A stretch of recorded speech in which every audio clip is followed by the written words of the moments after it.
दोस्तों स्टडी 91 के online platform में आप सभी का बहुत बहुत स्वागत है। दोस्तों आज आप सभी के समक्ष एक नए जो है विषय को लेकर हाजिर हूं। बड़े दिन से मेरी इच्छा हो रही थी कि कुछ नया पढ़ाया जाए, ठीक है, और आप लोगों की डिमांड पर दोस्तों मैं एक नए विषय की शुरुआत करने चल रहा हूं। तो आइए बड़े आनंद के साथ इस विषय को पढ़ते हैं और समझते हैं। टीटी की परीक्षा की तैयारी अगर आप लोग कर रहे होंगे तो कहीं ना कहीं आपको बाल विकास एवं शिक्षा शास्त्र वाला जो ये सब्जेक्ट है ये आपको कहीं ना कहीं कंफ्यूजन क्रिएट करता होगा। तो एक बार मेरे साथ आप सवाल जवाब की सीरीज में जुड़कर देखिए। आनंद आए तो कंटिन्यू कीजिएगा, नहीं आता है तो कोई बात नहीं, ठीक है। आइए शुरू करते हैं अपने सवालों को और देखते हैं कि कैसे कैसे सवाल परीक्षा में बनते हैं। ध्यान दीजिएगा, हमने एक टीटी परीक्षा के लिए दोस्तों एक किताब भी लॉन्च कर रखा हूं, ठीक है। इस किताब को आप परचेज कर लीजिए, बहुत बेहतरीन बुक है। 2011 से लेके अब तक जितने भी पेपर हुए हैं इन सभी पेपर को इस किताब में रखा गया है। सभी प्रश्नों का डिस्क्रिप्शन बहुत अच्छी भाषा में लिखा गया है और बहुत अच्छी आपको ये किताब लगेगी, ठीक है। बहुत कम प्राइस में अभी अवेलेबल है, ठीक है। एक तरह से आप कह सकते हैं कि डिलीवरी एकदम नाम मात्र का है या फ्री भी आप मान सकते हैं। तो ये किताब परचेज कर लीजिए, सीधे आपके घर तक चली जाएगी। और जो दूसरी किताब है दोस्तों अपनी हिंदी की किताब, ये भी हमारी सुपर सेलिंग बुक है। पूरे 6000 सवालों के साथ ये 632 पेज की किताब है, ठीक है।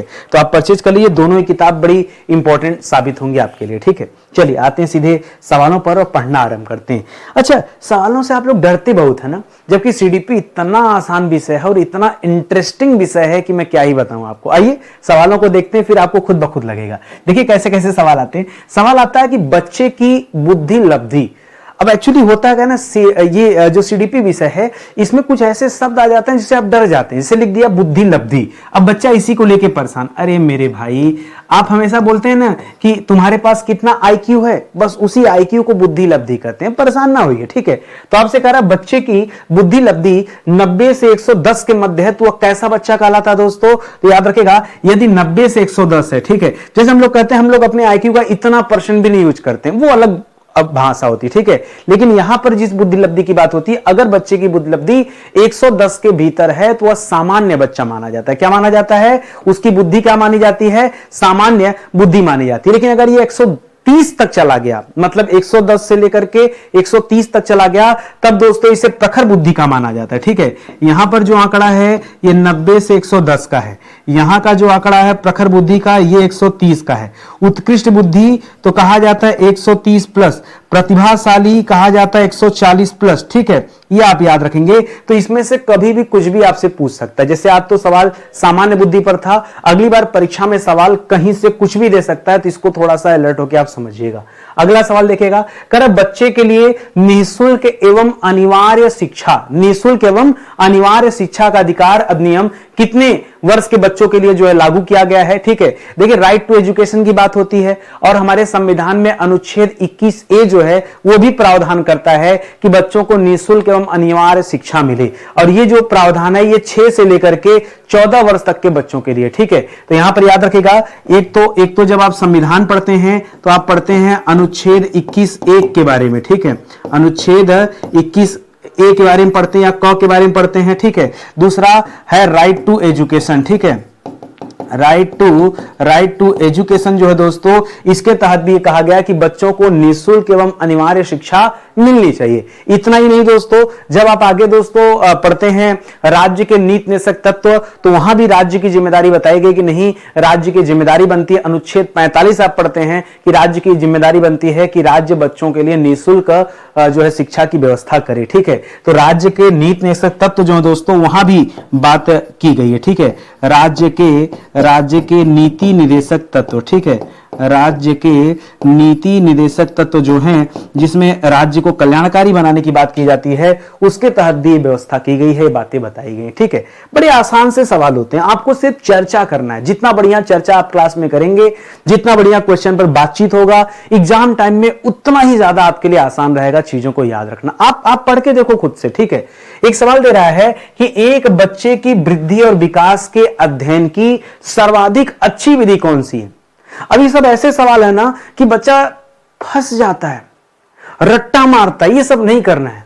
पहले आप सवाल को समझो, सवाल पूछ क्या रहा है, अपनी भाषा में उसको समझने का प्रयास करते हैं। मैं बताता हूं, कह रहा है एक बच्चा है, उसके वृद्धि एवं विकास की बात हो रही। कोई दिक्कत है आपको? एक छोटा बच्चा है, उसके वृद्धि एवं विकास की बात करी, उसका अध्ययन हमें करना है, तो कह रहा है इसके लिए सबसे बेस्ट मेथड कौन सा है। अगर आप दोस्तों मनोविश्लेषण विधि का अध्ययन करते हैं तो यह दोस्तों मानसिक उपचार की विधि है। क्या दोस्तों? यह मानसिक उपचार की विधि है, ठीक है, यह मानसिक उपचार की विधि है, यह आप याद रखेगा, ठीक है। यह मानसिक उपचार की विधि मानी जाती मनोविश्लेषण विधि। आप बताओ, आप मनोवैज्ञानिक वाले डॉक्टर के पास कब जाते हैं? जब किसी का दिमाग खराब होता है तभी जाते हैं ना। जब किसी के बुद्धि का इलाज करना होता तभी जाते हैं ना ऐसे डॉक्टर के पास। तो भाई मनोविश्लेषण विधि से बच्चों के वृद्धि विकास का अध्ययन क्यों ही करना? आप कॉमन सेंस की बात करो ना। देखो, तुलनात्मक अध्ययन करना, इसमें आप कंपैरिजन करते हैं और यहां किसी कंपैरिजन की बात तो नहीं रही है। अच्छा, तुलना करने, हम कह रहे हैं किसी चीज की तुलना, मेरी ही तुलना हो जाए कि फला फला 2 मास्टर हैं, कौन अच्छा पढ़ाता है, तो तुलना करने के लिए किसी और की आवश्यकता पड़ेगी क्या? यहां किसी तुलना करने जैसी बात हो रही है क्या? बच्चों के तुलनात्मक अध्ययन की बात हो रही? नहीं, हम तो बच्चे के वृद्धि एवं विकास के अध्ययन की बात कर रहे हैं, तो यहां तुलनात्मक विधि का कोई काम नहीं है। यहां विकासीय विधि का काम होता है दोस्तों, क्योंकि विकासीय विधि में हम लोग क्रमिक विकास के बारे में अध्ययन करते हैं। क्या पढ़ते हैं? बच्चों के क्रमिक विकास का अध्ययन करते हैं हर एक एंगल से, ठीक है। सांख्यिकी विधि भी नहीं। सांख्यिकी दोस्तों ये डेटा विश्लेषण की विधि, किसी चीज का डेटा एकत्र करना और उस पर दोस्तों अपनी राय प्रकट करना, यह डेटा विश्लेषण की विधि है। क्या है दोस्तों? यह डेटा विश्लेषण की विधि है, इसलिए अभी आपका उत्तर नहीं हो सकता, ठीक है। तो ध्यान दीजिएगा, जो सही उत्तर है वो है विकासीय विधि, डेवलपमेंट मेथड। जो दोस्तों ये आप याद रखेंगे, बच्चे के वृद्धि एवं विकास की या क्रमिक विकास की बातें दोस्तों इसी के अंतर्गत आती हैं और ये आपका उत्तर हो जाएगा। कठिन नहीं है, कठिन मैं कहता हूं कोई विषय नहीं है। बहुत दिनों से इच्छा हो रही थी कि मैं कोई नए विषय की शुरुआत करूं और आप कह ही रहे थे, तो मैंने कहा चलिए कुछ दिन ट्राई करते हैं, ठीक है। गार्डनर दोस्तों एक जब कभी आप सीडीपी पढ़ते हैं तो गार्डनर हो गए, स्किनर हो गए, ठीक है, इन लोगों का नाम आपको भूलना नहीं। थॉर्नडाइक हो गए, इन लोगों को मतलब आपको भूलना ही नहीं है, ये आप जान लीजिए। तो गार्डनर जो हैं, इन्होंने 7 बुद्धि के अभिमान निर्धारित किए हैं, मतलब 7 अलग अलग कैटेगरी में अधिमान को, जैसे एक बच्चे का विकास होता है ना, तो उसी को 7 भागों में इन्होंने कैटेगराइज कर दिया बुद्धि के अधिमान को। और यहां पूछ रहा कि कौन सा अधिमान नहीं है। अब जिसको 7 के 7 पता होंगे वही बता सकता है, ठीक है। खैर यहां हम 7 पढ़ने तो नहीं है, लेकिन कौन सा नहीं मैं आपको बता देता हूं दोस्तों, याद रखेगा। जैसे एक दे रहा दोस्तों स्थान संबंधी बुद्धि, दूसरा दे रहा भावात्मक बुद्धि, तीसरा दे रहा अंतर्वैयक्तिक बुद्धि और चौथा दे रहा भाषात्मक बुद्धि। तो कौन सा नहीं है ये? अच्छा, एक बात और बता दूं मैं इसी के साथ साथ, ये जो व्यक्ति हैं गार्डनर, इन्होंने एक किताब लिखा था। उसी अपनी किताब में 7, उस किताब का नाम था फ्रेम्स ऑफ माइंड। उसी किताब में ये बुद्धि के 7 जो है अधिमानों की बात इन्होंने किया है। फ्रेम्स ऑफ माइंड ये बुक है दोस्तों, ठीक है, frames of mind, frames of mind, ठीक है। फ्रेम्स ऑफ माइंड ये जो किताब है, इसी में दोस्तों बुद्धि के जो 7 अधिमान है इसके बारे में बताए गए हैं। और इसमें आप ध्यान दीजिएगा, ये जो भावात्मक बुद्धि है इसके बारे में कहीं कुछ नहीं कहा गया। भावात्मक को नहीं, इमोशंस को नहीं रखा गया दोस्तों, स्थान अंतर्वैयक्तिक भाषा को रखा गया है। भावात्मक बुद्धि के बारे में बात कौन करता है? डेनियल गोलमैन करते हैं। कौन करता है दोस्तों? यह किससे संबंधित है? यह संबंधित है डेनियल गोलमैन से। किससे संबंधित है? डेनियल गोलमैन से संबंधित है। ये भी भाई कोई चीज किसी से नहीं जुड़ा है तो किससे जुड़ा है, ये भी सवाल तो इंपॉर्टेंट बनता है, ठीक है। तो इस तरह से इस चीज को भी आप याद रखेंगे। ये फ्रेम्स ऑफ माइंड दोस्तों आप जरूर याद रखेगा, बड़ा अच्छा किताब है दोस्तों। इसी किताब में पहली बार गार्डनर ने 7 बुद्धि के अधिमानों की बात की थी, ये आप ध्यान रखेंगे। कह रहा यदि एक बच्चे की मानसिक आयु 5 वर्ष है, लेकिन उस बच्चे की वास्तविक आयु दोस्तों 4 वर्ष है, तो उस बच्चे की बुद्धि लब्धि कितनी होगी, आईक्यू कितना होगा, ये आपको ज्ञात करना है। ये सवाल एक तरह से, और इसके लिए एक फार्मूला होता है, ठीक है। इसके लिए क्या होता है दोस्तों? इसके लिए एक फार्मूला होता है, बहुत सिंपल सा फार्मूला है, मैं आपको समझा दे रहा हूं। हमेशा मानसिक आयु को ऊपर रखा जाता है, ठीक है। मानसिक आयु जो बच्चे की ऊपर रखा जाता है, मानसिक आयु में भाग दे दिया जाता है वास्तविक आयु से, ठीक है, और रियल एज से, ठीक है। वास्तविक आयु से भाग देकर के 100 का गुणा कर दिया जाता है। ये दोस्तों फार्मूला होता है आईक्यू का, यही दोस्तों फार्मूला है, ये आप याद रखेंगे। अब यहां क्या कर रहा है, मानसिक आयु 5 वर्ष है। क्या है दोस्तों, मानसिक आयु 5 वर्ष है, वास्तविक आयु 4 वर्ष है, और गुणे 100 कर लिया, 4 से इधर 100 को काट लिया, 25 हो गया, 25 25 125 हो गया, यानी सिंपल सी बात है, इसकी बुद्धि लब्धि कितनी होगी, 125 होगी। ठीक है, बहुत सिंपल है निकालना। ठीक है, कभी भी यहां पर एज कुछ भी दे सकता है, उस हिसाब से आप काम कर सकते हैं। रटने जैसा कुछ भी नहीं। आज अगर मैं अपनी क्लास में रटा भी दूंगा तो कोई फायदा नहीं। मैं चाहता हूं आप क्वेश्चन के साथ खेलना सीखिए। ठीक है, तोड़ मरोड़कर उसके बारे में जानना सीखिए, ताकि परीक्षा में कहीं से कुछ भी सवाल बने तो आप उन सवालों को हल कर ले जाएं। हाँ देखिए, इस तरह के जो सवाल आते हैं ना, इनको रटना ही पड़ेगा। आप इनको और किसी तरीके से नहीं याद रख सकते। क्यों? जैसे अगर सुभाष चंद्र बोस जी ने कहा कि तुम मुझे खून दो, मैं तुम्हें आजादी दूंगा, तो ये उनका कथन है तो है। हाँ? बाल गंगाधर तिलक जी ने कहा कि स्वराज हमारा जन्मसिद्ध अधिकार है और मुझसे लेकर रहेंगे, उनका कथन है तो है। इंकलाब जिंदाबाद दोस्तों, भगत सिंह ने बटुकेश्वर दत्त के साथ जब केंद्रीय असेंबली में बम फेंका तो उसके बाद वहां पर्चे बांटे और नारा लगाया। अब जो उनका कथन है वो है, करो या मरो, जो है महात्मा गांधी जी ने अगर ये लाइन कहा तो कहा। ठीक है, तो आप परिवर्तित नहीं कर सकते, आप बदल नहीं सकते। इसी तरह से कुछ सेंटेंस है, उनको याद करना पड़ेगा, कोई दूसरा रास्ता नहीं।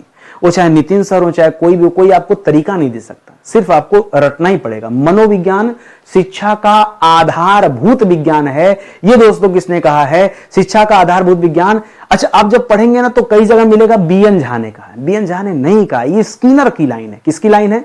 आप अगर गूगल करेंगे, आज गूगल करके देख लीजिए सवाल, आपको गूगल जवाब देगा भैया बीएन झा है। ठीक है, ये गूगल का जवाब है। ठीक है, गूगल का जवाब क्या है दोस्तों, गूगल का जवाब है कि बीएन झा की लाइन है, जबकि दोस्तों ये लाइन गलत है। ये लाइन किसकी दोस्तों, ये लाइन स्किनर की है। अगर आप गूगल की बात माने तो आपका नंबर कटना तय है। याद रखिएगा, स्किनर की लाइन है। जब कभी शिक्षा के आधारभूत विज्ञान की बात आए तो याद रखिएगा, स्किनर की लाइन आपको जरूर याद रखनी है। एक चीज याद रखिएगा। अच्छा, शैक्षणिक मनोविज्ञान का जनक किसे कहा जाता है? बड़ा अच्छा सा सवाल है, सुनिए ध्यान से। स्किनर नहीं है, हर सवाल में एक ही उत्तर नहीं होगा। शैक्षिक मनोविज्ञान का जनक किसे कहा जाता है? बहुत बहुत बार परीक्षा में पूछा गया है। ठीक है, शैक्षिक मनोविज्ञान का जनक। ठीक है, शैक्षिक मनोविज्ञान का जनक किसे कहा जाता है? याद रखेगा, थार्नडाइक को कहा जाता है। किसे कहा जाता है? थार्नडाइक को कहा जाता है। बहुत बहुत इंपॉर्टेंट सवाल है। यहां थार्नडाइक का नाम तो नहीं आया, लेकिन अचानक से दिमाग में आ गया शैक्षिक मनोविज्ञान, क्योंकि शिक्षा मनोविज्ञान को शिक्षा का आधारभूत विज्ञान माना गया, ऐसा कहा जा रहा है, तो ये चीज मुझे याद आ गया। तो इसे आप जरूर याद रखेंगे, कहीं कोई संकट नहीं ना। स्किनर का नाम याद रखेगा। जब मनोविज्ञान को के बारे में पूछा जाए कि शिक्षा का आधारभूत विज्ञान मनोविज्ञान को किसने बताया है, तो स्किनर का नाम दोस्तों आप लीजिएगा। ठीक है, ये आप याद रखेंगे। ठीक है, चलिए आगे बढ़ते हैं अगले सवाल पर। कह रहा हिंदी अक्षरों को बालक किस आयु में पहचानने लगते हैं? ठीक है, हिंदी अक्षरों को बालक की। अच्छा, आप नहीं मानते कि पहले के समय से अब चीजें बदल गई हैं? हम लोगों को शायद हिंदी के अक्षरों को पहचानने में 5 वर्ष का समय लगा हो, लेकिन आज मेरा बेटा दोस्तों 3 साल का है। ठीक है, और 3 साल की आयु में हिंदी इंग्लिश के सारे अक्षरों जानता है, कम से कम 20-25 मंत्र उसे याद है। ठीक है, पढ़ लेता है। ठीक है, अब विश्वास नहीं मानोगे, वो हनुमान चालीसा की किताब लेकर ऐसे ही पढ़ता रहता है, उसको नहीं पता कहां क्या लिखा है, लेकिन बोलता है। हाँ, एक एक अक्षर के अगर आप उंगली रखेंगे तो पहचान जाता है कि हाँ कहां पे क लिखा है, कहां ख लिखा है, ये पहचान है। तो मैं अगर इस सवाल के जवाब की बात करूं तो सवाल का सटीक जवाब है 5 वर्ष, लेकिन समय के साथ अब चीजें बदलनी चाहिए। 5 वर्ष बहुत देर का, अब तो समझिए 2.5-3 साल का बच्चा अक्षरों की पहचान भी करने लगा है और लिखने भी लगा है। जी हाँ, उसको लिखने भी आता है। हाँ, पूर्णतः पहचान वो नहीं कर पाता, मतलब जैसे अब अगर आप पूरा इंग्लिश के 26 लेटर की बात करेंगे, हिंदी के 52 अक्षरों की बात करेंगे, तो इतनी पहचान उसकी नहीं हो पाती है। ठीक है, लेकिन फिर भी थोड़ी बहुत पहचान वो कर लेता है। इसी वजह से संभवतः यहां 5 वर्ष माना गया है। लिखेगा पूर्णतः पहचान। ठीक है, पूर्णतः पहचान। ठीक है, और 3 वर्ष में क्या होता है दोस्तों? आंशिक पहचान है। ठीक है, आंशिक पहचान। थोड़ा बहुत दोस्तों पहचान यहां पे करता है, एडवांस भी हो सकता है, लेकिन आपकी परीक्षा में भाई आप 3 वर्ष न कीजिएगा, 5 वर्ष ही आपको उत्तर करना है। अच्छा, परीक्षा टाइम अगर आप सवाल नहीं पढ़े हैं ना, तो मन में विचार भी आते कि 3 करूं कि 4 करूं कि 5 करूं। देखो, आयोग जो सही मानता है आपको वो करना है। हमारे आपके विचार क्या कहते हैं वो उत्तर नहीं होता है। जो आयोग सही मानता है, हमें परीक्षा के अकॉर्डिंग बात करनी है, हमें परीक्षा के अकॉर्डिंग चलना है, समझना है। हमारी भावनाएं क्या कहती है वो बात की विषय। हमारी भावना कहती है भाई 3 साल का बच्चा अक्षर पहचान करता है, लेकिन आपका जो एग्जामिनर है, जो कॉपी चेक कर रहा है, जो आयोग उत्तर बना रहा है, वो कहता नहीं 5 साल। तो हम क्यों 3 साल पे दिमाग खर्च करें? तो आप भी 5 साल कीजिएगा, क्योंकि 5 साल में अच्छी तरह से बच्चा पहचानना सीख जाता है। इसलिए इसका उत्तर दोस्तों 5 साल ही होगा। ठीक है। कह रहा एलेक्सिया क्या है? एलेक्सिया, काश कि सर एलेक्सा पूछ दिया होता, बता देता कि अमेजन का एक डिवाइस है जिससे बात करने में बड़ी मजा आती है। ठीक है, एलेक्सा छोड़िए, एलेक्सा को छोड़िए, एलेक्सिया पर ध्यान दीजिए। एलेक्सिया कहते हैं दोस्तों जो बच्चे के अंदर पढ़ने में अक्षमता होती है, पढ़ नहीं पाता, ठीक है, उसे हम क्या कहते हैं? उसे एलेक्सिया कहते हैं, पढ़ने की अक्षमता। ठीक है। इसी तरह से एक और परीक्षा में सवाल आता है, ठीक है, सुनने की अक्षमता को क्या कहते हैं? इसको तो हेयर लॉस कहते हैं, हियर लॉस। ठीक है, क्या कहते हैं? Here loss. ठीक है, हियर लॉस छोड़िए, ये क्या है? लिखने की अक्षमता, जो बच्चा लिख नहीं पाता उसे क्या कहते हैं? उसे कहते हैं एग्राफिया। क्या कहते हैं? एग्राफिया। ठीक है, एग्राफिया। ठीक है, ये आप याद रखेंगे। और जो बच्चा पढ़ नहीं पाता उसे बोलते हैं एलेक्सिया। दोनों इंपॉर्टेंट सवाल है, इसको आप ध्यान में रखेंगे। और जो सुन नहीं सकता, हियर लॉस कर गया, मतलब हियर माने सुनना, सुनने की क्षमता खो दिया तो हियर लॉस हो गया। सीखने की क्षमता खो दिया है, ठीक है, तो लर्निंग करके कुछ बोलते हैं। ठीक है, मतलब लर्न करने की कैपेसिटी उसकी चली गई है। ठीक है, तो यहां पर ऑप्शन नंबर ए दोस्तों सही हो जाएगा। कर रहा है जीन पियाजे, पियाजे जहां लिख दिया वहां आप समझ जाइए जीन पियाजे की बात कर रहा है। ठीक है, जीन पियाजे की औपचारिक संक्रियात्मक अवस्था किस अवधि तक मानी जाती है? जीन पियाजे की क्या दे रहा दोस्तों? औपचारिक संक्रियात्मक अवस्था यह किस आयु तक मानी जाती है? दे रहा दोस्तों 0 से 2 वर्ष तक, या 2 से 7, या 7 से 11, 11 से 15। मेरे भाई थोड़ा सा यहां पे रुकिए, आपको समझना ही पड़ेगा ना कि ये किसकी बात कर रहा है। ये जो संक्रियात्मक अवस्था है, पहले ये समझिए कि संक्रियात्मक अवस्था का अर्थ क्या होता है। आप कैसे रट लेंगे? मैं कहने को बता दूं कि इसका उत्तर है 11 से 15 साल। इससे क्या ज्ञात हो गया आपको? आज की क्लास में आपने रट जरूर लिया कि 11 से 15 साल जवाब हो जाएगा, लेकिन यार एग्जाम टाइम में आप भूल जाएंगे। आपकी दिक्कत क्या है? आप ये संक्रियात्मक अवस्था को नहीं समझ पा रहे हैं। देखिए, संक्रियात्मक अवस्था का मतलब होता है जब आप तार्किक रूप से सोचना शुरू कर दें, रीजनिंग एबिलिटी बढ़िया हो जाए, आपको तार्किक ढंग से आप सोचना समझना शुरू कर दे, बस वो वाली एज आपको फाइंड करना है। ये संक्रियात्मक अवस्था क्या है समझिएगा? जब यहां आपकी सोच अमूर्त सोच हो जाए। क्या हो जाए दोस्तों?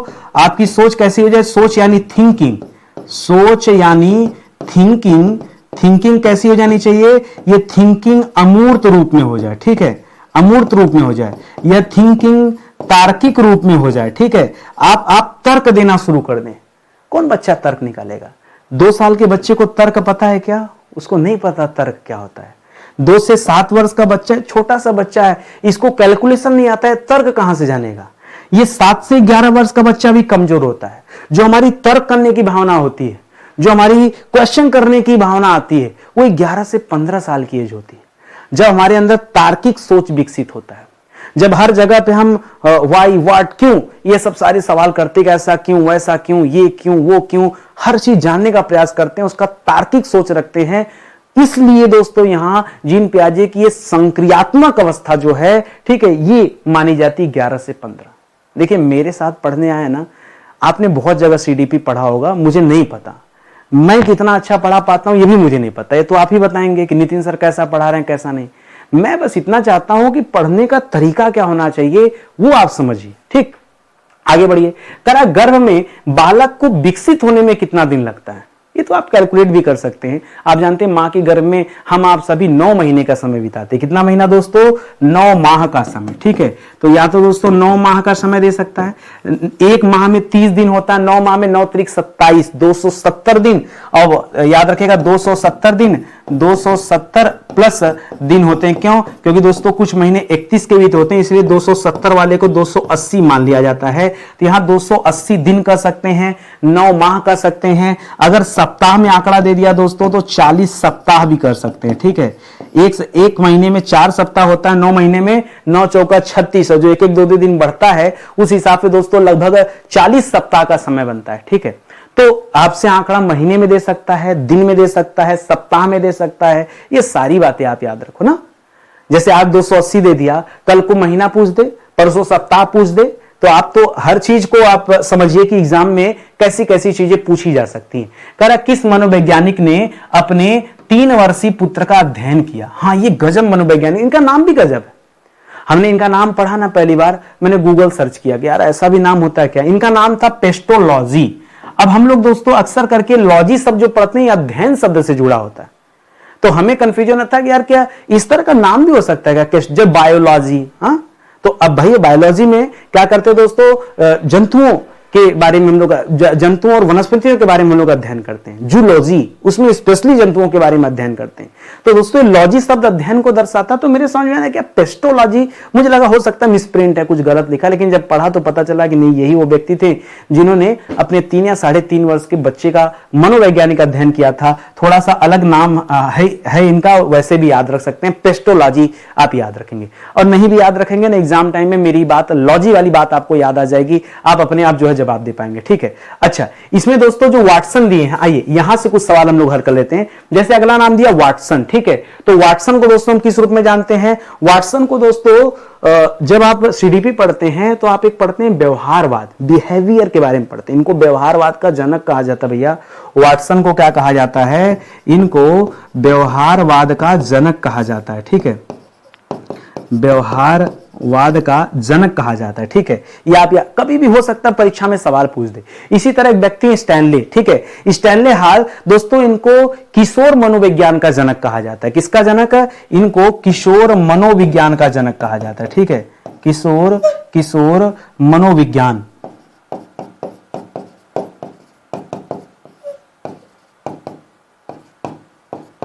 मनोविज्ञान।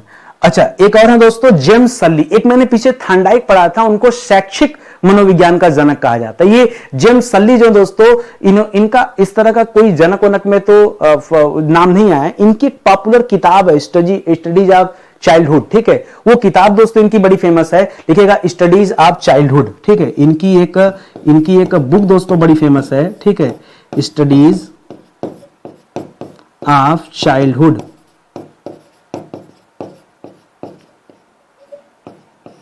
ठीक है, और जो मैंने पीछे नाम बताया था थांडाइक का नाम, वो नाम भी आप याद रखिए। ठीक है,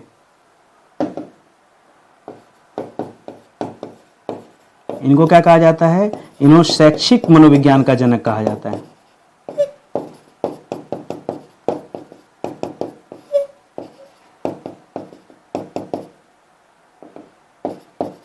ठीक, तो इस तरह से दोस्तों धीरे धीरे करके याद होगा। जब इसी तरह से हम पढ़ेंगे, कोरिलेट करेंगे तो याद हो जाएगा। वाटसन को व्यवहारवाद का जनक कहा जाता है। स्टैनले हाल में कब बच्चा जाता है, जब बच्चा किशोर हो जाता है। ठीक है, तो याद रखेगा किशोर मनोविज्ञान का जनक कहा जाता है। जेम्स सल्ली जो दोस्तों इनकी किताब है चाइल्डहुड पर, स्टडीज ऑफ चाइल्डहुड। ठीक है, ये आप याद रखेंगे। फिलहाल जो आपका उत्तर है ऑप्शन नंबर ए हो गया।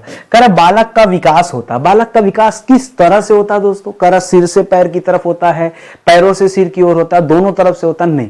बालक का विकास सिर से पैर की होता है। पहले हमारे जब बच्चा भ्रूण मतलब गर्भ में होता है तो गर्भ के भीतर सबसे पहले उसके सिर का विकास होता है, तंत्रिका तंत्र बनता है, सिर का विकास, मस्तिष्क का विकास होता है, सिर का विकास होता है, फिर धीरे धीरे आगे के अंग बनने शुरू होते हैं। तो याद रखेगा विकास हमेशा सिर से पैर की ओर होता है, ये आप याद रखेंगे। ठीक है, और पैदा होने के बाद भी विकास सिर से पैर की ओर होता है।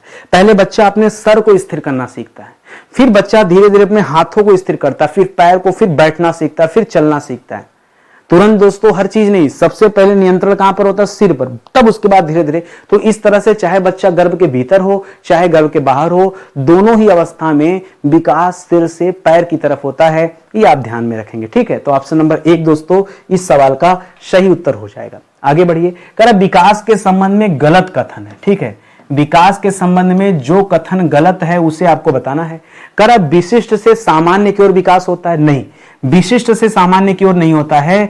विकास हमेशा किस ओर होता है दोस्तों, सामान्य से विशिष्ट की ओर होता है। ठीक है, किस ओर से, सामान्य से विशिष्ट की ओर होता है, तो पहला ही सेंटेंस दोस्तों यहां गलत मिलेगा। बाकी विकास एक सार्वभौमिक प्रक्रिया है, हमेशा होते रहता है, यह भी सही है। सिर से पैर की तरफ होता है, यह भी सही है। वर्तुलाकार गति होता है, ठीक है, यह भी सही है। ठीक है, विकास एकदम लीनियर नहीं होता, सीधी रेखा में नहीं होता है, वर्तुलाकार होता है, चारों तरफ चौमुखी विकास होता है। वर्तुलाकार को आप स्पाइरल भी बोल सकते हैं। ठीक है, विकास की गति कैसी होती है दोस्तों, इसको आप स्पाइरल भी बोल सकते हैं। ठीक है, स्पाइरल होता है, ना कि लीनियर होता है। कभी लीनियर दे देना, लीनियर अगर दे दे दोस्तों लीनियर, ठीक है, तो याद रखिएगा लीनियर नहीं होता है, यह भी आप ध्यान देंगे। ठीक है, कह रहा है गर्भधान काल की अवस्था नहीं है। कौन सी गर्भधान काल की अवस्था नहीं है? शैशवावस्था। ये दोस्तों, ये जो शैशवावस्था, ये गर्भधान काल की अवस्था थोड़े, ये तो बच्चे के पैदा होने की बात की अवस्था है। डिंब दोस्तों याद रखेंगे, डिंब ये गर्भधान की अवस्था है। अच्छा, डिंब पता, आपने नाम भी नहीं सुना होगा डिंब का, आइए मैं बता देता हूं। गर्भाधान से शुरुआत का जो 2 सप्ताह का समय होता है, ठीक है, लिखिएगा, गर्भधान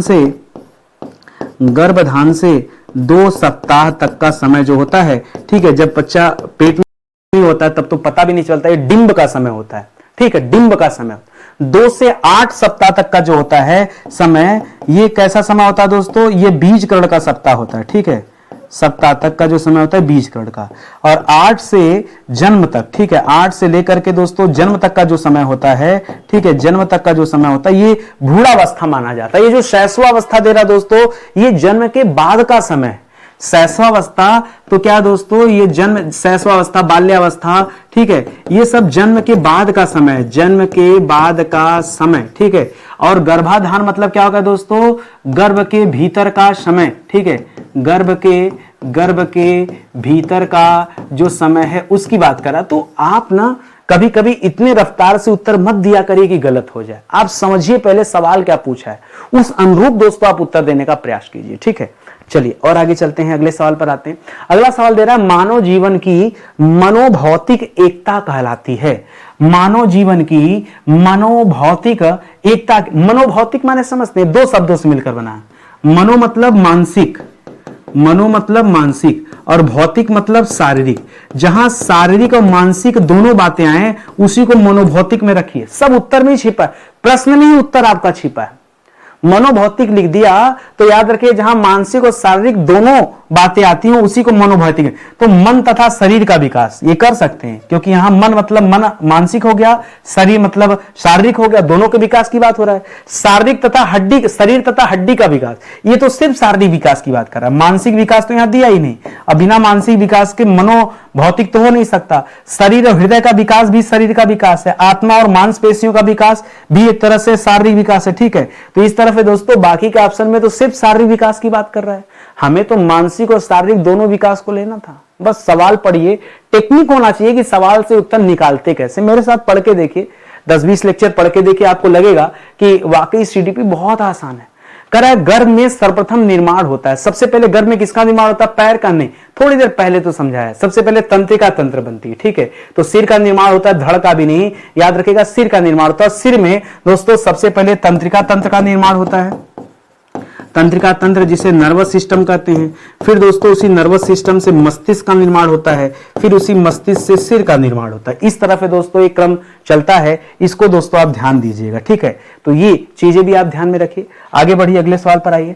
कह रहा जन्म के समय शिशु के पास कितनी हड्डियां होती? ठीक है, जन्म जब होता है शिशु के, अच्छा वयस्क व्यक्ति अगर होता तो उसके शरीर में कितनी हड्डियां होती? वयस्क के शरीर में कहा जाता है, वयस्क के शरीर में दोस्तों 206 हड्डियां होती हैं। कितनी होती हैं? 206 हड्डियां होती हैं, ये आप याद रखें वयस्क के शरीर में। लेकिन दोस्तों अगर आप शिशु की बात करते हैं, शिशु के शरीर में, तो हड्डियां दोस्तों कहा जाता है 270 से लेकर 300 हड्डियां पाई जाती हैं। कितना?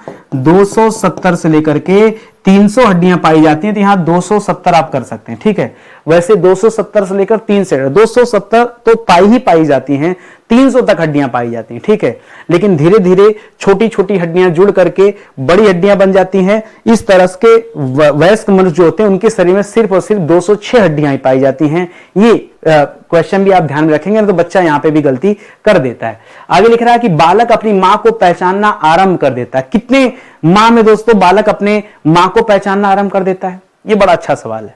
अब देखिए, बच्चा पैदा होता है उसमें मां को नहीं पहचानता है, उस समय मां के गंध को पहचानता है। ठीक है, याद रखिएगा, जन्म के जन्म के ठीक बाद से वह बच्चा माँ को सिर्फ गंध एवं आवाज से पहचानता है। ठीक है, गंध एवं आवाज से पहचानता है। ठीक है, पहचानता है। सिर्फ दोस्तों माँ के शरीर से जो निकलने वाली गंध होती है उसी से उसको समझ में आ जाता है कि माँ है मेरी। और आंख से जो पहचान होती है, देखकर पहचानना, ये 3 माह में दोस्तों बच्चा देखकर पहचानना सीख जाता है कि यही मेरी माँ है। ठीक है, तो याद रखेगा ये देखकर पहचानना बच्चा 3 माह में सीखता है। ठीक है, तो ये छोटी छोटी बातें दोस्तों, इनको आप जरूर याद रखेगा। सबसे पहले बच्चा गंध से पहचानता है, बाद में आवाज से पहचानता है, फिर वो देखकर पहचानता है। कितना इंटरेस्टिंग विषय है ना, मजा आ रहा है यार पढ़ने में। ठीक है, पढ़ाने में आनंद आ रहा है, आपको पता नहीं पढ़ने में मजा आ रहा है कि नहीं। और आपने इस तरह से सीडीपी पढ़ी कि नहीं मुझे भी नहीं पता। ये किताब दोस्तों आप ले लीजिए, बहुत महंगी किताब नहीं यार, 200-250 की किताब है और कम से कम 260 पेज की किताब भी है और सारे विषय इसमें दिए। बाल विकास के सवाल हैं, हिंदी के हैं, अंग्रेजी के हैं, संस्कृत के हैं, गणित वाले हैं, पर्यावरणीय अध्ययन, सब कुछ दोस्तों इस किताब में दिया गया। बहुत अच्छी बुक है, ज्यादा हमारे पास स्टॉक में बची नहीं है, बाद में खत्म हो जाएगी तो फिर वही बच्चे कहते हैं कि सर किताब हमें नहीं मिल पा रही। ठीक है, तो ले लीजिए, जल्दी से परचेज कर लीजिए। ठीक है, बालक के जन्म के समय शिशु के मस्तिष्क का भार दोस्तों कितना होता है मैं बताऊं। कभी भी हमेशा एक चीज याद रखिएगा, जो बच्चे का वजन होगा, वजन का 25% हिस्सा क्या होता है दोस्तों, ये मस्तिष्क का वजन होता है। ठीक है, वजन का 25% हिस्सा क्या होता है, मस्तिष्क का वजन होता है। ये आप कॉमन सेंस में समझिए। अब बच्चा जैसे अगर मान लीजिए 4 किलो का बच्चा है तो फिर अब उसी हिसाब से उसका 25% निकाल लीजिए। ठीक है, अब जनरली 4 किलो का बच्चा होता है लेकिन अमूमन ये माना जाता है। तो जो बच्चे का मस्तिष्क का वजन आता है वो 350 से 400 ग्राम तक माना जाता है। ठीक है, तो जो बेस है दोस्तों 350 ग्राम का बेस है। ठीक है, तो इसे दोस्तों आप याद रखेंगे। ठीक है, तो 350 ग्राम ही आप उत्तर दीजिए और ऐसे पढ़िएगा तो बताइएगा कि वेट का 25% दोस्तों माना जाता है। ये जो है आंकड़ा है, इसको आप ध्यान रखेंगे। कह रहा कल्पना जगत में विचरण होता है। जो बच्चा नहीं पढ़ा है ना वो इस सवाल का उत्तर पता नहीं कैसे देगा, लोग रटते हैं। ये सवाल जब मेरे सामने आया तो भाई मैं भी तो पढ़ाने के लिए मुझे भी तो पढ़ना पड़ेगा। तो मैं जब सीडीपी पढ़ रहा था और जब मैं किताब लिख रहा था ना तभी मैंने सीडीपी को बहुत अच्छे से पढ़ा था। ठीक है, उसके बाद बीच में मैंने छोड़ दिया था क्योंकि टाइम नहीं, मुझे और भी विषय पर काम करना पड़ता है और मैं ना हमेशा हर विषय पे काम करता रहता हूँ। कई बार बच्चा सोचता है कि सर आप क्या करते हैं। ठीक है, मेरी लाइफ ही ऐसी है। ठीक है, मेरे अभी 2 लाइव बैच चल रहे हैं दोस्तों, एक हिस्ट्री में चल रहा है और एक पॉलिटी में चल रहा है। तो मेरा ज्यादातर फोकस वहां पे होता है। बाकी यूट्यूब पर जो हिंदी वाली क्लास चल रही है तो है ही है, अब सीडीपी वाली भी आ गई है तो थोड़ा सा और टाइम निकालना पड़ता है मुझे। ठीक है, तो ये सवाल मेरे पास आया तो मुझे एक ही झटके में सवाल का उत्तर समझ में आ गया। मैं जब गूगल किया तो वो उत्तर गूगल नहीं बता पा रहा था जो मेरे दिमाग में आया। अब दिमाग में क्या है, लिख रहा कल्पना जगत। ठीक है, अच्छा हम बच्चे थे, आप ऐसे आप महसूस कीजिए कि आप बच्चे थे, आप कल्पनाओं में कब खोए रहते थे। कल्पना जैसे जब आप छोटे थे, जब आप शैशवावस्था में थे तब भी आप कल्पनाएं बनाते थे कि नाव बना लेंगे, उड़ा देंगे, ये कर लेंगे, वो कर लेंगे, मतलब तमाम तरह की कल्पनाएं। पत्थर लगा के बिल्डिंग खड़ा कर रहे थे, कल्पना ही तो है। और जब आप बड़े हो गए, जब आप किशोरावस्था में आ गए, हम तब भी दिवा स्वप्न देखते हैं। आप देखिए ना, जो बच्चा किशोरावस्था में वो दिवा स्वप्न देख रहा है, अपनी दुनिया सजा रहा है कि मेरे पास ऐसे घर होगा, एक अच्छी सी गाड़ी होगी, बंगला होगा, ऐसा होगा, यही तो कल्पना है यार।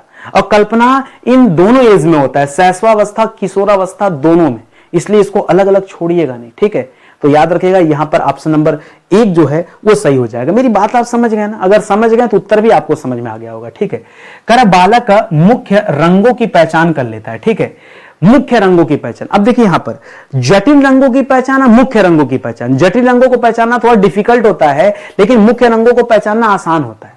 मुख्य रंगों की पहचान बच्चा 3 साल में कर लेता है। याद रखिएगा जो बेसिक कलर है, ठीक है, जो बेसिक हैं या प्राइमरी कलर जो हैं, ठीक है, बेसिक या प्राइमरी कलर जो हैं दोस्तों, उनकी पहचान बच्चा जल्दी कर लेता है। ठीक है, लेकिन जो जटिल रंग हैं, ठीक है, जो जटिल रंग है उनकी पहचान से ग्रे कलर हो गया, अब बच्चा जल्दी नहीं पहचान पाता है।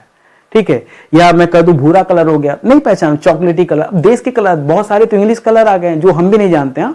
आप बताओ इंडिगो कलर कौन सा है? हाँ, तो थोड़ा सा आपको डिफिकल्ट लगेगा। तो 5 साल में जटिल रंगों की पहचान करते हैं बच्चे। ठीक है, जटिल रंगों की पहचान करते हैं और 3 साल में बेसिक या प्राइमरी रंग जो है वो पहचान लेते हैं। ठीक है, RGB याद रखिएगा दोस्तों, RGB, रेड ग्रीन ब्लू। ठीक है, R मीन्स हो जाता है रेड, जी मीन्स हो जाता है दोस्तों ग्रीन, और बी मीन्स हो जाता है दोस्तों ब्लू। ठीक है, ब्लू। ये तीन को दोस्तों प्राइमरी कलर के नाम से जाना जाता है। कई जगह पे ब्लू की जगह लोग येलो भी रख देते हैं। ठीक है, इसको आप अपने हिसाब से देखिएगा। कह रहा है छोटे छोटे वाक्यों को बोलना तथा तीन पहियों की साइकिल चलाना यह कार्य किस अवस्था में होता है? बच्चा छोटे छोटे सेंटेंस बोलना शुरू कर देता है। तीन पहिए वाली साइकिल, दो पहिए पे तो गिर जाएगा, तो बैलेंस बनाना पड़ेगा, इसलिए तीन पहियों की साइकिल की बात हो रही है। कह रहा है शैशवावस्था में। शैशवावस्था में बच्चा कहां बोल पाएगा? ठीक है, ये जो अवस्था होती है ये आप कह सकते हैं शैशवावस्था नहीं, इसको आप बोल सकते हैं उत्तर शैशवावस्था। ठीक है, उत्तर शैशवावस्था। ठीक है, यानी शैशवावस्था का जो अंतिम चरण होता है उस समय बच्चा ऐसे काम करता है। या फिर आप बोल सकते हैं पूर्व बाल्यावस्था। ठीक है, क्या बोल सकते हैं? पूर्व बाल्यावस्था। बाल्यावस्था की शुरुआत का समय ऐसा होता है। ठीक है, इन दोनों के बीच का टाइम पीरियड है भाई। मैं क्या करूं, मैं क्या उत्तर दूं? बच्चा धीरे धीरे सेंटेंस बोलना शुरू कर देता है और तीन पहिया साइकिल चलाना शुरू कर देता है।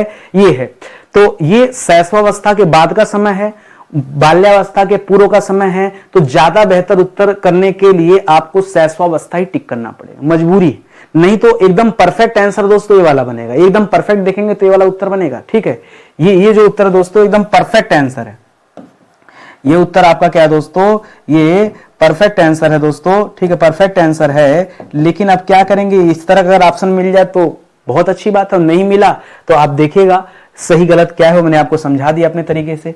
करा निम्न में से किस घटना की ओर बालक सर्वप्रथम आकर्षित होता है? ठीक है, सबसे पहले बालक किसकी तरफ आकर्षित होता है? प्रकाश की तरफ, लाइट की तरफ। जो बच्चा पैदा होता है अपनी माँ की तरफ, माँ को तो पहचानता है, माँ को तो 3 महीने बाद पहचानेगा। ठीक है, माँ की पहचान कब होता है दोस्तों? 3 माह बाद। 3 माह बाद दोस्तों क्या होगा? माँ की पहचान करेगा। तो माँ का तो सवाल ही नहीं बनता है। भोजन भी नहीं दोस्तों। ये सबसे पहले जब बच्चा पैदा होता है ना, क्योंकि गर्भ से निकलता है। ठीक है, फ्लूइड में रहता है बच्चा यार, बाहर आता है तब दोस्तों ऑक्सीजन उसको मिलने शुरू होती है। तो याद रखिएगा सबसे पहले लाइट, प्रकाश की तरफ देखता है। जब बच्चा पैदा होगा जहां लाइट जलेगा ना, हमेशा उसका ध्यान उधर होता है पहला। ठीक है, तो याद रखिएगा दोस्तों पहले नंबर पे प्रकाश की तरफ आकर्षित होता है। दूसरे नंबर पे दोस्तों ध्वनि की तरफ आकर्षित होता है। जब बच्चे को कोई पुकारता है तो उस तरफ उसका ध्यान जाता है। कोई पुकारेगा बाबू, तब उधर देखेगा। ठीक है, तो पहले प्रकाश, लाइट, बाद में वॉइस। ठीक है, इस चीज को आप याद रखेंगे। बढ़िया सवाल है। कह रहा बालक की जिज्ञासा का क्या करना चाहिए? दमन, मतलब उसको खत्म कर देना चाहिए? नहीं यार, बालक की जिज्ञासा को शांत करना चाहिए। उत्तेजित मतलब बढ़ावा नहीं देना, सक्रिय नहीं करना, उसको शांत करना चाहिए। बच्चा जो पूछे उसकी जिज्ञासा को शांत करो। अगर वो कहीं क्या क्यों कैसे सवाल कर रहा है तो उसको बताओ। ठीक है, बताओगे तो उससे उसकी जिज्ञासा शांत होगी और उसको अच्छा लगेगा, उसको चीजें याद होंगी। किशोरावस्था आदर्शों की अवस्था है, सिद्धांतों के निर्माण की अवस्था है, साथ ही जीवन का सामान्य समायोजन है। यह परिभाषा दोस्तों किसकी? गूगल बाबा कहते हैं यह परिभाषा फ्रेडरिक ट्रेसी की है। ठीक है, ये गूगल बाबा बताते हैं, आप भी जरा बता दीजिए। ठीक है, ये गूगल बाबा का जवाब है कि फ्रेडरिक ट्रेसी कहते हैं कि किशोरावस्था जो है ये आदर्शों की अवस्था है, सिद्धांत के निर्माण की अवस्था है, जीवन के सामान्य समायोजन की अवस्था है। लेकिन मैं कहता हूं याद रखेगा जीन पियाजे की ये लाइन है। किसकी लाइन है? ये जीन पियाजे की लाइन है। ध्यान देखिए, ऐसे कथन को आपको रटना पड़ेगा, समझना पड़ेगा, भाग नहीं सकते आप। ठीक है, ये जीन पियाजे की लाइन याद दीजिएगा। किशोर अवस्था में या किशोरावस्था में सामाजिक विकास पर जिसका प्रभाव नहीं पड़ता है वह निम्न में से कौन सा है? ठीक है, वो बताना है। रुचि, देखो रुचि का बड़ा प्रभाव पड़ता है। आप अपने ऊपर अप्लाई करो ना, मैं कहता हूं ये सवाल अपने ऊपर डालो। आपका सामाजिक विकास होना है। ठीक है, सोशल डेवलपमेंट, और किसका प्रभाव पड़ेगा किसका नहीं पड़ेगा ये आपको बताना है। अब देखिए, अगर आपका रुचि होगा तब ना कोई काम आप करेंगे, कोई सामाजिक कार्य हो रहा है। अगर रुचि नहीं है, जैसे हम कह रहे हैं वृक्ष लगाना, आपने अपने जीवन में कितना वृक्ष लगाया? इतने बड़े हो गए, कितने वृक्ष लगाए, कितने पौधे लगाए? आपने कितने बार रक्तदान किया? समाज के लिए अगर कुछ भी अच्छा काम है, आपने कितने बार अपने शहर, अपने गांव की सफाई की? बताइए। जो गांव के लिए अच्छा काम है, आपने अपने गांव के मंदिर को कितने बार साफ किया? बताओ। कुछ भी ऐसा जो सामाजिक कार्य आपने किया हो, सामाजिक कार्य की बात कर रहे हैं। ठीक है, कुछ भी ऐसा जो सामाजिक कार्य आपने किया हो, आप वो बताओ। आपकी रुचि होगी तभी करेंगे, तो रुचि तो मायने रखता है, आवश्यकताएं भी मायने रखती हैं। असुरक्षा नहीं, असुरक्षा की भावना यहां अलग हो जाएगी। आवृत्ति भी मायने रखती है, असुरक्षा का कोई लेना देना नहीं, असुरक्षा अलग चीज हो गया। ठीक है, इसका सामाजिक विकास से कोई लेना देना नहीं है। तो इस तरह से असुरक्षा दोस्तों यहां एकदम अलग ऑप्शन है, इसको हटा दीजिए। किशोर अवस्था में चरित्र निर्माण से जो अवस्था संबंधित है वो बताइए। किशोर अवस्था में किसकी बात कर रहा है? चरित्र निर्माण की आवश्यकता। कब दोस्तों आपके चरित्र का निर्माण होता है? कह रहा परंपराओं को धारण करने की अवस्था, आधारहीन आत्मचेतना अवस्था, आधार युक्त आत्मचेतना अवस्था या स्व केंद्रित अवस्था।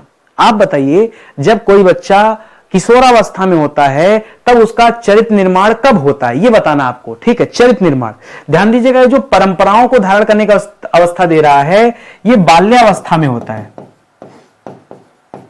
ये बाल्यावस्था में होता है दोस्तों, बाल्यावस्था में, किशोरावस्था में नहीं होता। जैसे जब हम छोटे रहते हैं, हमारे छोटे छोटे बच्चे होते हैं, उनको नहीं समझाते भगवान की पूजा करो, प्रणाम करो, प्रणाम कर लेते हैं। क्यों करो? ये बाद में उसकी जिज्ञासा हम शांत करेंगे, लेकिन शुरुआत में हम सिखाते हैं कि नहीं ऐसा करना है, अपने बड़ों के पैर छूने हैं, उनका आदर करना है, सम्मान, ये हम सिखाते हैं। तो बाल्यावस्था में दोस्तों परंपराओं को धारण करने की बात आती है, जबकि आधारहीन आत्मचेतना जो अवस्था होती है, इस अवस्था में चरित्र निर्माण होता है। और ये आप याद रखें, आधारहीन आत्मचेतना हो जाएगा, ठीक है। इसी तरह से आधार युक्त आत्मचेतना जो है दोस्तों, इस समय आधारहीन होता है। ध्यान दीजिएगा, किशोरावस्था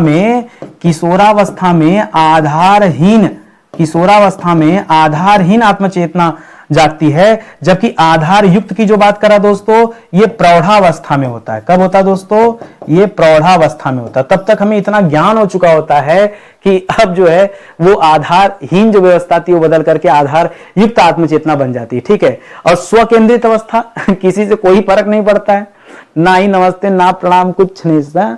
ये शैशवावस्था की कहानी, जब बच्चा एकदम छोटा होता है तब उसकी अपनी अलग अवस्था है, ठीक है। शैशवावस्था की कहानी है, ठीक है। तो ये आप याद रखें, क्वेश्चन से बातचीत करिए, अपने आप उत्तर समझ में आएगा। कह रहा विकास व्यक्ति में नवीन विशेषताएं और योग्यताएं प्रस्फुटित करता है, पैदा करता है। यह कथन किसका है? ठीक है, यह हरलाख का कथन है। यहां बात लाख करने की हो रही है लेकिन पैदा करने की हो रही है, ठीक है। तो याद करिएगा, ये नवीन विशेषताएं पैदा करता है, योग्यताएं पैदा करता है, हरलाख की बात हो रही है, हरलाख की लाइन है। किशोरावस्था एक नया जन्म है, इसमें उच्चतर और श्रेष्ठतर मानव विशेषताओं का जन्म होता है। यह कथन किसका है? ठीक है, किशोरावस्था क्या दोस्तों? एक नया जन्म है। जब बच्चा किशोरावस्था में प्रवेश करता है तो उसको एक नया जन्म मिलता है, उसको उच्चतर और श्रेष्ठतर मानव विशेषताओं का जन्म होता है उसके अंदर। ये किसकी लाइन दोस्तों? ये मैंने आपको पीछे बताया था, स्टैनली हॉल। मैंने बताया था ना कि स्टैनली हॉल को किसका जनक कहा जाता है? इन्हें किशोर मनोविज्ञान का जनक कहा जाता है। किसका जनक कहा जाता है? इन्हें किशोर मनोविज्ञान का जनक कहा जाता है। और ऐसा क्यों कहा जाता है? क्योंकि इन्होंने किस बारे में बताया है ये जरा आप समझिएगा, ठीक है। क्योंकि इन्होंने कहा कि किशोरावस्था ही एक नया जन्म है, ठीक है। तो ज्यादा रिसर्च कर लिया था इस पर, तो स्टैनली हॉक का नाम आप याद रखेंगे। भारत में बाल विकास की शुरुआत ज्यादातर दोस्तों गूगल वगैरह मिलता है 1930, गलत हो जाएगा, 1887 में भारत में बाल विकास की शुरुआत हुई दोस्तों, इसको आप याद रखेंगे। औपचारिक शुरुआत और बाल विकास के अध्ययन दोस्तों औपचारिक रूप से प्रारंभ हो गए थे 1887 ईस्वी के आसपास तक। 1885 में भारत में कांग्रेस की स्थापना हुई थी। 87 में दोस्तों भारत में बाल विकास की शुरुआत हो गई है। ये भी दोस्तों बड़ा बेसिक सा सवाल है, इसको ध्यान में रखेंगे, ठीक है। हमारे पास दोस्तों टीटी परीक्षा के लिए कोर्स भी अवेलेबल है, बाकी सब्जेक्ट वाइज कोर्स भी अवेलेबल है। अगर आप चाहें तो सब्जेक्ट वाइज कोर्स भी ज्वाइन कर सकते हैं, ठीक है। और ये किताब दोस्तों एक बार फिर से मैं कह रहा हूं कि आप परचेज कर लीजिए, बहुत अच्छी किताब है। बहुत ज्यादा मात्रा में नहीं, बहुत कम मात्रा में किताब हमारे पास बची है। अगर आप लेंगे तो आपको ही फायदा होगा, ठीक है। आप पढ़ के देखिए, ठीक है, आपको लगेगा आपके पास हो सकता है बहुत सारी किताबें हो, लेकिन एक बार आप इस किताब को पढ़ के देखिए, आपको हर किताब से अलग लगेगा। हम क्या है ना, हम ढेर सारे किताब नहीं बनाते। लोगों में हमारे में पता है क्या अंतर है? लोग अपने हाथ से नहीं लिखते, लोग किताब बल्क में ले लेते हैं। हम किताब खुद से लिखते हैं। यही रीजन है कि हमें किताब को लिखने में 1-2 साल लग जाता है। हम 1-2 साल में एक ही आर्टिकल दे पाते। और हमारे विपरीत में बहुत सारे ऐसे आप एजुकेटर देखे होंगे जिनकी हर विषय की किताब आ गई। क्या संभव है? अगर मैं कहूं आप हर विषय की किताब लिख दीजिए, कितने साल लगेगा लिखने में? बताइए, ईमानदारी से बताइए, बेईमानी नहीं। आपको लिखने में कितने साल लगेंगे? आपको 1-1 साल लग जाएगा एक किताब तैयार करने। क्योंकि जब किताब आप तैयार करते हैं ना तो बहुत कुछ अध्ययन करना पड़ता है। विश्वास कीजिए, बहुत बढ़िया किताब है। ये दोनों ही किताब दोस्तों बहुत शानदार सी किताब है। अपनी हिंदी की तो कोई बात ही नहीं, ये तो वैसे भी बहुत डिमांड में मेरी किताब चल रही है। और ज़्यादा इसका आर्टिकल बचता नहीं, बहुत जल्दी समाप्त भी हो जाता है। और ये वाली जो किताब है दोस्तों, ये भी बहुत बेहतरीन किताब है, टेट परीक्षा के लिए है दोस्तों, आप ऑर्डर कर लीजिए, बढ़िया है, ठीक है। वेबसाइट एप्लीकेशन दोनों पे मिल जाएगा, ये हमारा एप्लीकेशन है स्टडी 91 ऑफिशियल, इसी पे सारी किताबें। बाकी कोर्सेज हमारे पास अवेलेबल हैं अलग अलग सब्जेक्ट के लिए, आप तैयार कर सकते हैं। हमारा हेल्पलाइन नंबर है, कहीं कुछ जानकारी चाहिए, कुछ पूछना है तो पूछ सकते हैं, ठीक है। मिलते हैं अगले लेक्चर में, तब तक के लिए बहुत बहुत धन्यवाद आप सभी का। जय हिंद, जय Bharat, thank you so much.